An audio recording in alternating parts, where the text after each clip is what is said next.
let's color space.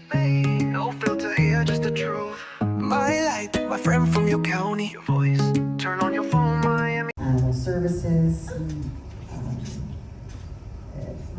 Well, it may affect our libraries. It's going to affect our roads, county roads, that you have to use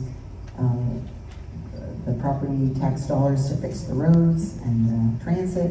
So there's some definite challenges, and we're working hard to have a plan how to keep services going at the level that people expect and need. So over the time that I've been mayor, we've reduced the millage rate in your property taxes twice. Wish we could have done more. Wish we could have done it more years. But actually we have the lowest property tax rate since the 80s. So it was a very big move, and of course I only propose, it's the county commission that approves and finalizes. So we have our county commission to thank. So that's it for my little overview. I hope that was hit the high points, and I'm here to answer your questions and to have a conversation. Thank you so much.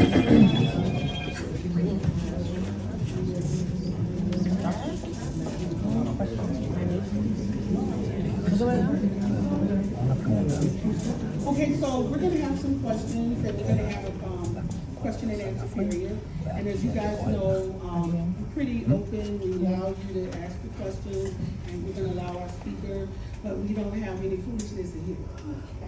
You guys know that? And so we're going to just try to get the information that you all need to have.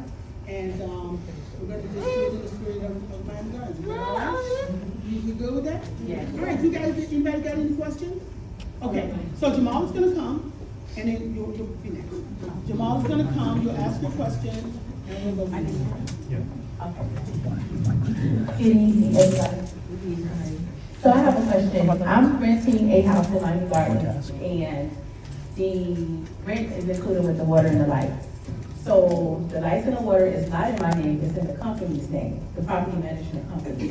So because the lights and the water fluctuates, I can't call it FPNL or Miami Dade Water and Sewer to try to see how can I get assistance because it's so high, because I don't know. So how could that help me? Like what could you all do to help assist with that? Yeah, so for sure, I mean, you're raising, I'm sure a lot of people are affected like you are by these things being incorporated, and I know I've heard in this area as well, where sometimes the property owners have allowed leaks or things, they haven't addressed them, and then that bill gets carried on to the residents. So it would be helpful if you're aware of a specific situation, your address, we can look into it, and Melanie can get your address and see what we can find out. We could check the meters, see how that's going. That's as to the lights. As to the electricity, that's Florida Power and Light. It's a program called the YES program. I'm sorry? It's a program that the property management goes through called the YES program because they're outside of Georgia. So it's not FPNL. Oh, okay, all right. Well, we're here for customer service, so let's get as much information as we can. Okay. We'll look into it on your behalf and hope we can help you and your neighbors. Okay, thank you. Hello, Mayor. Thanks for being here. Appreciate it. Could you tell us what's the exact status of the North Dade corridor as far as the extending Metro Rail? I mean, exactly where is it standing at this point? I have to give a little history before I answer the question directly. So you all the voters passed a half a penny to pay for transit improvements. The program was designed to cost a full penny. So when all the Metro Rail extension was promised, it was based on a program that would be funded by a full penny. And the folks that were in office at the time, not me, not she, decided that a full penny wouldn't pass. So they decided to reduce it to a half penny. And they really never properly communicated to the public that they could only get half loaf. So it's been a broken promise for decades. And it's extremely frustrating for all of us because we all were told, right? We'd get all these Metro Rail extensions. Then also there was a recession. and the transit system couldn't pay its operating expenses. So the county commission approved, and the Citizens Independent Transportation Trust agreed to let dollars be used for operation of the transit system, which took more money out of the capital plan to build things. These things are very expensive, and they require federal support. To build the South Dade Transitway, which I don't recall exactly, the amount, it's like $1 billion, something along those lines. It included a lot of federal dollars, state and county. So the North Corridor is still on the table, it's still being studied, but there isn't any money in the federal budget to build anything right now. There was a hope during the Biden administration. We tried through something called Reconnecting Communities. We tried to make a special case, because the way it works with these corridors is you get in line. You make your case and you get in line, and then everybody that's in front of you around the country goes ahead of us. So I can't tell you that it's happening anytime soon, but it is still on the table. And I can assure you that your County Commissioner, Oliver Gilbert, is fighting hard at the state and federal level to try to get funds to make that a reality. First of all, another thing I'll say is the right-of-way. To build it, elevated, is very expensive. To put something on the ground, there's not enough room for traffic and a dedicated lane. So I have not given up on it. It's not up to me, but I advocate. I have not given up on it, but there are some challenges, and we got to do something. I'm telling them at least, my opinion is at least do something rush hour both ways on a dedicated lane. That's with the tax thing about our house taxes. I'm sorry, it's property About the taxes? yes, Yes. property tax. Okay, you said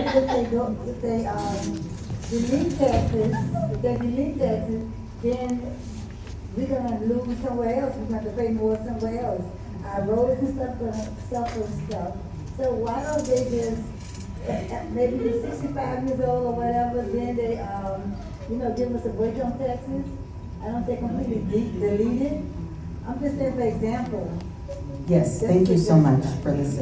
I think that's what's likely to happen. I think that the legislators have heard that maybe people don't want to make such a drastic reduction that we can't do basic services.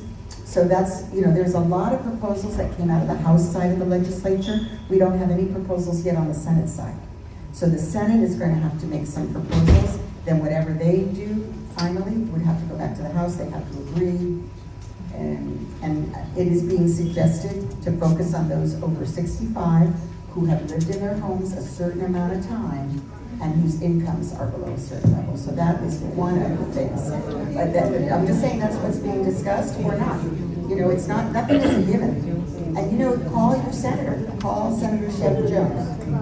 You call him and tell him what you think. Because the House has already done their, it's out of the House and now it's on the Senate side. So you call him, let him know what you think. Damn high, right? Everybody knows. And the cost has just gone up. We're really the most expensive place. Oh, look at that. We've got, I've just been talking about you, young man. I walked in there and said Councilman was too damn high. Yeah. We must be struggling, y'all. Yeah. There's an official party we call it, Too Damn High Party, right? You know about that in New York, yeah. So your commissioner, Oliver Gilbert, is right on time. All right. Madam Mayor, thank you for all you've been doing and all you've done. I know that the county is who manages the animal control. And my little area where I live is fearful at times. I always remember Miss Doreen, because I know you know that case, it's been publicized. I don't want that to happen to anyone Absolutely, else. absolutely. It's happening a lot. And Dogs they're are not out of just stray control. dogs, they're people walking their dogs with long leashes or whatever they call it, loose leashes. And I know that Miami Gardens has no control over that. This weekend, we had an incident in my area And they called, and then they said, is anyone injured? Well, no one is injured yet, so that just went out the window. I'm wondering if they can sort of try to find something, muzzle the dog, whatever, in the story to help us. Because I'm sure it's not just my area. Yes, thank you so much for raising that. We had a terrible incident here, and we're all very concerned. I would actually ask the councilwoman if we could have some joint meetings to see what we could do together and include our animal services in some public education and awareness, and maybe there are some things that could be done to create not only more awareness, but some more safety and controls. So if there are, right, we would be very delighted to support you in that, so we can keep our neighborhood safe.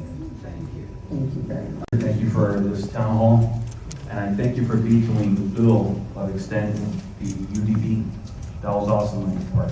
Oh, well, thank you. And my question is, in regards to the garbage incinerator, it didn't have insurance, it had the wrong insurance. A lot of people are saying that it's your fault that costed Miami-Dade taxpayers, it's gonna cost them $1 billion. What are you gonna do about that? How are you gonna fix that? The fact that it's gonna now cost Miami-Dade County taxpayers $1 billion to build a new garbage plant, knowing the incinerator, knowing that Miami-Dade needs that money. There's gonna be a budget shortfall this coming year. How are you gonna fix that? Well, thank you so much for bringing up the subject of the waste system. We had an incinerator in Doral that was operated by a company called Covanta, and it ran for 40 years. And then actually, there was a lot of discussion about whether it should be allowed to continue because it really was not in great shape. A decision was made by the county commission to continue operating it, and shortly thereafter, it burned down. Now, what have we been doing in the meantime? We've been sending that garbage to landfills out of town because our landfills don't have enough space. And the Board of County Commissioners, thinking about the options, decided they wanted to build a new more modern incinerator, but a decision hasn't yet been made, right? We have to have a site has not been finalized, and the board is going to have to consider the price tag because the cost will be borne by the ratepayers. Because it will cost more to build that plant, and that will be shifted to the ratepayers. So we know that there'll be a lot of discussion. In fact, it's on they're doing a workshop on Thursday. The board made certain decisions. They isolated it down to 2 major companies and asked them to work together, and they're trying to work together and put in a proposal, but they can't even tell us how much it would cost until we decide where it will be. So there's still some time. In the meantime, we're shipping the garbage out of town. That's the current state of affairs. So, people can say what they will, but this is something that happened. It was, an act of God.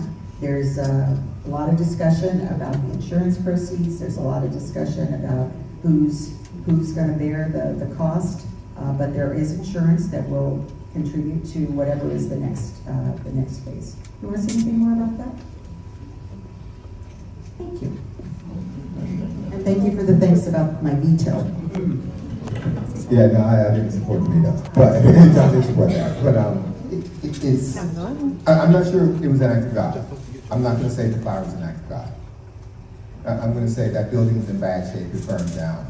Right now, we are shipping it out, but landfilling, for the most part, in the long term, is more expensive, and landfilling in the long term is worse for the environment also. So we know that we don't have the capacity to landfill here, and we know we cannot ship it out in perpetuity. So yes, we need a waste-to-energy facility. Waste-to-energy facility that's modern. Not the one that burned down, not the one that you all remember from Coconut Grove, or that was old smoky, not that. Something that doesn't emit smells, doesn't emit chemicals. It can be done, I know, because I visited them around the world. Yeah, they have ski slopes that are built on waste-to-energy facilities. You can't smell a thing. So we know it can be done. The question is how we do it.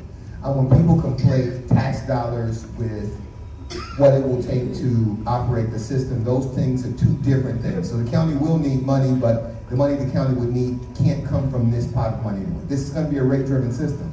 So the question is gonna be what we're willing to pay when we look at their proposals, and that's gonna decide what quality facility we have, but we know we have to do something. We know we have to do something. This state law requires us to actually maintain certain levels and abilities and capacities to actually dispose of waste to deal with whether we can issue building permits.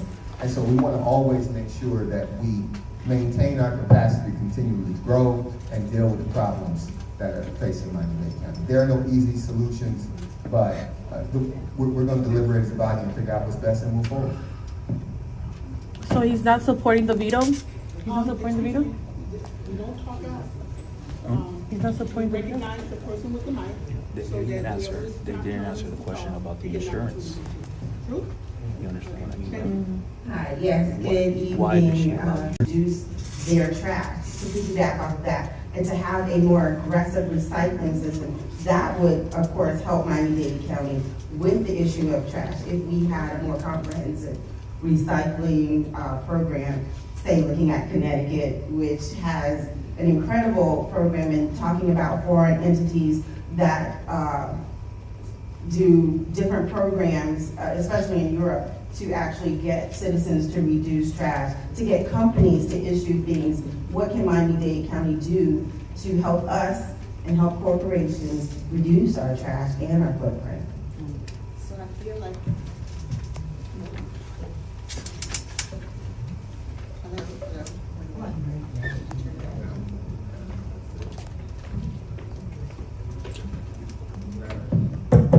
All right. I feel like what a blessing that you're here, because that is my song that you are singing. So I'm kind of Miss Recycle. I'm kind of, zero waste. We have a zero waste master plan in development. We've had some public meetings about it.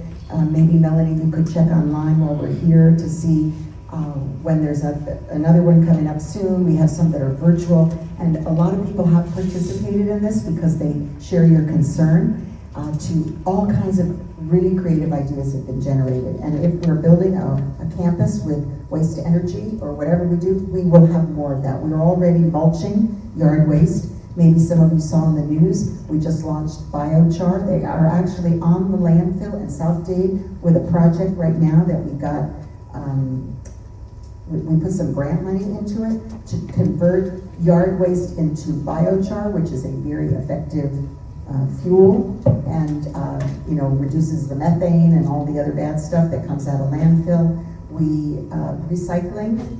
I'm a recycling nut, really. And for example, I'm trying to get the city of Miami. I don't know what is Miami Gardens on county recycling.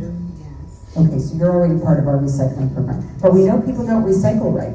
Something was created now called Recyclopedia, and we're also experimenting with things that kind of tell you when you put stuff in the bin, whether it's the right or the wrong thing. So, using AI type technology. So a whole bunch of stuff. And I'd love for you to check out what we've got at the Zero Waste Master Plan. And Melanie will get a link so we can post it for everybody and ask you to participate. But you are so right. We produce double the amount of waste per person of most cities in this country. Some of that is tourism driven. I'm sure some of it is like post-COVID. People are so used to disposable. We have to get out of that. We have to refuse, reuse, reduce, recycle to reduce our waste. And like you say, if we can't just keep producing it. It's not good for the environment. It's not good for our pocketbooks. And we need to change our ways. And there are ways that we can do it. And I didn't know particularly about Connecticut. We looked into Austin. They have some really good practices. So let's talk to you if we could after to get your ideas.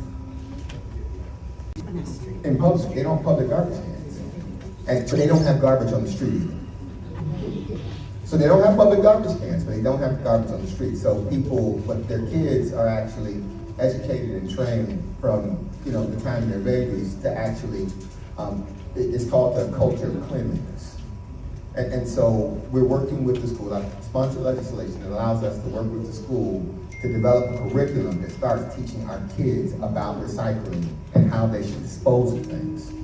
Because Not saying I'm giving up on the older people in this room. Not saying that. But I do understand that if we're truly going to affect the system and how it works and how good it is for our community going forward, we're going to have to affect the mindset of children while that mindset is being created. Because changing their minds and changing your minds and changing your customs and cultures has proven too difficult around other things. Water run, don't waste the water. We're actually in a drought warning, right? It didn't rain enough this winter. And look at that, we think of ourselves, we're like the tropics, it rains all the time. But in fact, we're in drought warning, so we need to, modify our behavior there. And also electricity is just money, right? That we're spending and wasting and burning fuel to, let's turn off the lights. Sometimes we look at our own participation. We'll say, what can the county do? Well, we don't have the tools in our toolbox that other countries have that we can make corporations do things. So we don't have that ability in Florida specifically, but in the country generally. We can create the environment, we can create incentives, but a lot of the stuff, a lot of our savings is going to be from actually changing how we behave as people. So when we think about the county, I don't think about the county, I think about the community. The community is the county, it's the businesses, it's not-for-profits, and it's the people. How we behave and how wasteful we are actually will determine how much this system costs us and whether we're good stewards of the environment going forward. But it's going to be a lot of it's going to be us. Thanks, Mayor, for being here, and Commissioner. Can you elaborate a little bit on the location where the public housing is going to be located? Public housing. All right. So, public housing is being redeveloped in many places on site. So they're called RAD projects. I don't know what you have in Miami Gardens, maybe you're familiar with any public housing that's up here. And Hialeah doesn't, Miami Gardens doesn't have a housing up there. So there isn't any public housing that we know of just standing here in this area, but there are subsidized buildings that get money from our surtax program or from the federal government to subsidize to bring down the cost of rent, right? Because it brings down the cost of construction. We have county properties that we're also dedicating to building housing. The cost of the property is the most expensive part. So if we have county property that is underutilized and can be repurposed, then we can do it. And we can give you a map. We can give you sites that we're looking at developing, and a good bit of housing has been developed through this commissioner. So it's not public. We don't do public. We don't do necessarily public housing in Miami Gardens. We do subsidized stuff. Some of the surtax stuff, the senior housing that's being developed by the senior center using some of our surtax dollars. Also, the property on 183rd Street and 37th Avenue, when that is developed, it's going to be a multi-use facility, but it will use some of the surtax dollars. That will be public housing. It'll probably be more along the lines of workforce housing that allows folks who have jobs to actually be able to live there. The key to bringing down the housing cost over time is to affect supply and demand. And so that's not a public housing issue, that's a housing affordability issue. You affect supply and demand by building more. If you build more, there are more options, the price comes down. The problem is, commissions a long time ago, the county a long time ago made a determination that they wouldn't necessarily allow a lot of building in a lot of the areas. And so we got really behind as people started to move here. We weren't building, people moved here. Now we are actually building. So we've addressed the issue, we are actually building, but it's hard to catch up. So really, the units that we're building now, they'll realistically affect the price of housing in the next 5, 10, 20 years. But we're doing, yeah. And so that's, I never try to get your hopes up too high, but I will tell you, from my perspective, and what I can tell you, Ms. Mayor also, we both look towards solving the problem now, but mainly solving the problem in the future. Too often, you have leaders who only think about what's popular right now and not what's sustainable and what will make you better in the future. One of the things that I looked at when I was the mayor of Miami Gardens is what would place us in good fiscal health going forward. So the policy wasn't contemporaneously based, because I've seen the products of that. And so we are building now. It will not be affordable housing. It won't be public housing. Hopefully it'll be workforce type stuff. And senior housing. Because what we see is in the seniors in Miami Gardens, if they want to transition out of their homes, we don't want you to transition out of your home and have to transition out of your community. And so, you know, we want you to be able to stay here. And so I personally place an interest on making sure we have senior housing that's being built. Because we have high home ownership right here in Miami Gardens. And you all might come to the point where you want your kids to stay in your house, your grandkids to stay in your house, but you don't want to stay with them. I know, because y'all just don't want to stay with us like that. I know, you know, like we're not, yeah. So you still want your privacy, but you want facilities that can actually accommodate that. So we're trying to partner with the city, of course, and build that.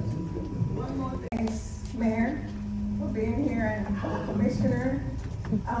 Can you elaborate a little bit on the location where the public housing is going to be located? Public housing? All right. So, public housing is being redeveloped in many places on site. So they're called RAD projects. I don't know what you have in Miami Gardens, maybe you're familiar with any public housing that's up here. And Hialeah doesn't, Miami Gardens doesn't have a housing up there. So there isn't any public housing that we know of just standing here in this area, but there are subsidized buildings that get money from our surtax program or from the federal government to subsidize to bring down the cost of rent, right? Because it brings down the cost of construction. We have county properties that we're also dedicating to building housing. The cost of the property is the most expensive part. So if we have county property that is underutilized and can be repurposed, then we can do it. And we can give you a map.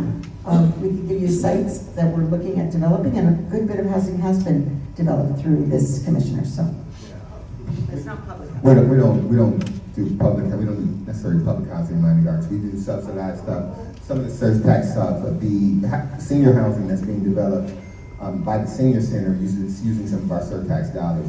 Also, the property on 183rd Street and 37th Avenue, when that is developed, it's going to be a multi-use facility, but it will use some of the surtax dollars. That won't be public housing. It'll probably be more along the lines of workforce housing that allows folks who have jobs to actually be able to live there. The key to bringing down the housing cost over time is to affect supply and demand. And so that's not a public housing issue, that's a housing affordability issue. You affect supply and demand by building more. If you build more, there are more options, the price comes down. The problem is, commissions a long time ago, the county a long time ago made a determination that they wouldn't necessarily allow a lot of building in a lot of the areas. And so we got really behind as people started to move here. We weren't building, people moved here. Now we are actually building. So we've addressed the issue, we are actually building, but it's hard to catch up. So really the units that we're building now, they'll realistically affect the price of housing in the next 5, 10, 20 years. But we're doing, yeah. And so that's, I never try to get your hopes up too high, but I will tell you, from my perspective, and what I can tell you, Ms. Mayor also, we both look towards solving the problem now, but mainly solving the problem in the future. Too often, you have leaders who only think about what's popular right now and not what's sustainable and what will make you better in the future. One of the things that I looked at when I was the mayor of Miami Gardens is what would place us in good fiscal health going forward. So the policy wasn't contemporaneously based, because I've seen the products of that. And so we are building now. It will not be affordable housing. It won't be public housing. Hopefully it'll be workforce type stuff. And senior housing. Because what we see is in the seniors in Miami Gardens, if they want to transition out of their homes, we don't want you to transition out of your home and have to transition out of your community. And so, we want you to be able to stay here. And so I personally place an interest on making sure we have senior housing that's being built. Because we have high home ownership right here in Miami Gardens. And you all might come to the point where you want your kids to stay in your house, your grandkids to stay in your house, but you don't want to stay with them. I know, because y'all just don't want to stay with us like that. I know, like we're not, yeah. So you still want your privacy, but you want facilities that can actually accommodate that. that. So we're trying to partner with the city, of course, and build that.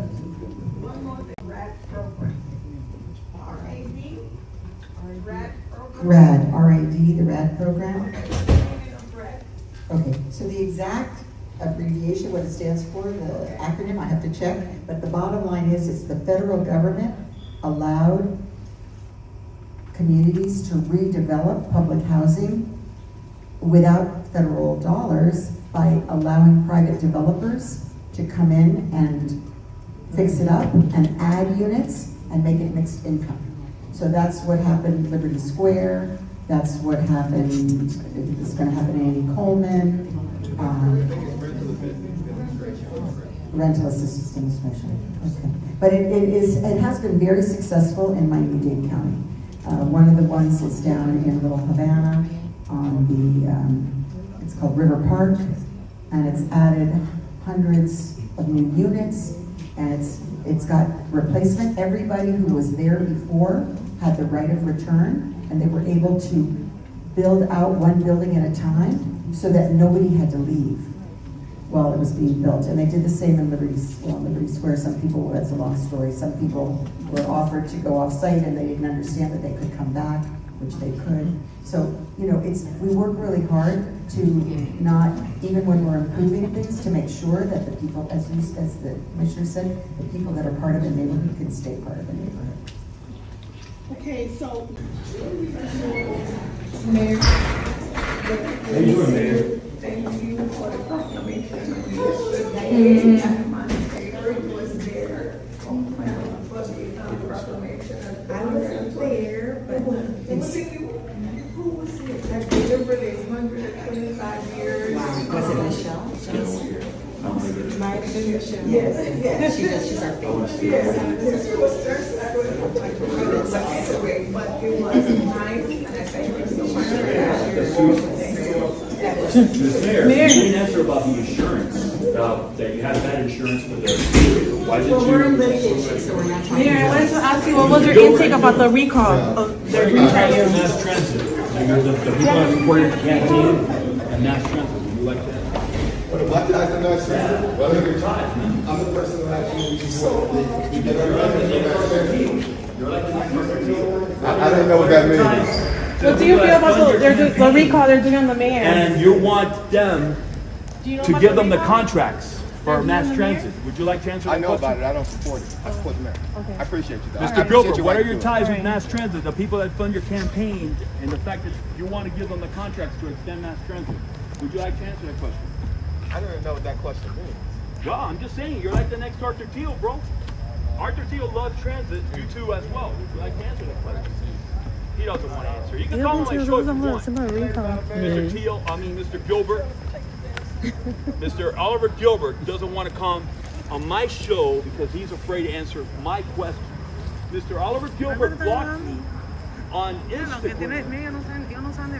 Mr. Oliver Gilbert loves mass transit. He wants to give it to his. Let's call a spade a spade. No filter here, just the truth. My light, my friend from your county. Your voice.